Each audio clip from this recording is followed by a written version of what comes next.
penyiar gelombang. Rangkaian penyiar gelombang merupakan rangkaian yang berfungsi untuk merubah arus bolak-balik atau alternating current atau AC menjadi arus searah atau direct current atau DC.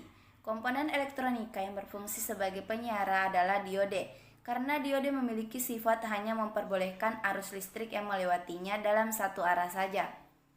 Rangkaian penyiar terbagi menjadi dua, yaitu yang pertama rangkaian penyiar setengah gelombang, yaitu merupakan rangkaian penyiar sederhana yang hanya dibangun menggunakan satu diode saja. Prinsip kerja dari rangkaian penyiar setengah gelombang yaitu pada saat setengah gelombang pertama atau puncak melewati diode yang bernilai positif menyebabkan diode dalam keadaan forward bias, sehingga arus dari setengah gelombang pertama ini bisa melewati diode. 2. Pada setengah gelombang kedua atau lembah yang bernilai negatif yang menyebabkan diode dalam keadaan reverse bias, sehingga arus dan setengah gelombang yang kedua tidak bisa melewati diode. 2. Rangkaian penyiar gelombang penuh. Pertama, rangkaian penyiar gelombang penuh dengan dioda Briggs.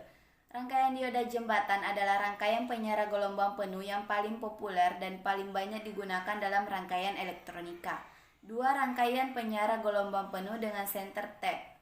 Rangkaian penyiar gelombang penuh yang menggunakan center tap design digunakan pada sumber arus bolak-balik yang memiliki center tap atau CT, contohnya pada transformator CT.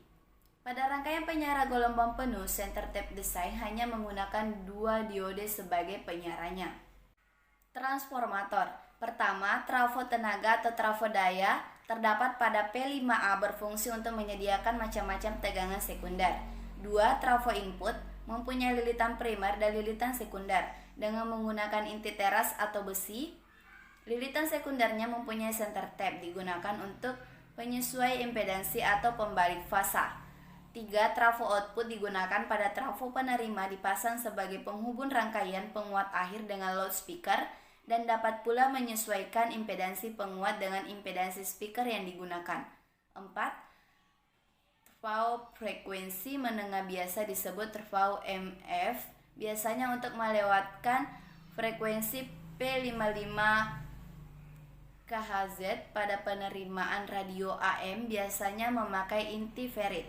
5. Trafo frekuensi tinggi disebut juga trafo HF, intinya dari serbuk besi atau ferrit, sering disebut spol antena atau spol as osilator. Untuk radio penerima biasanya sebagai penala atau osilator. Sekian dari saya. Assalamualaikum warahmatullahi wabarakatuh.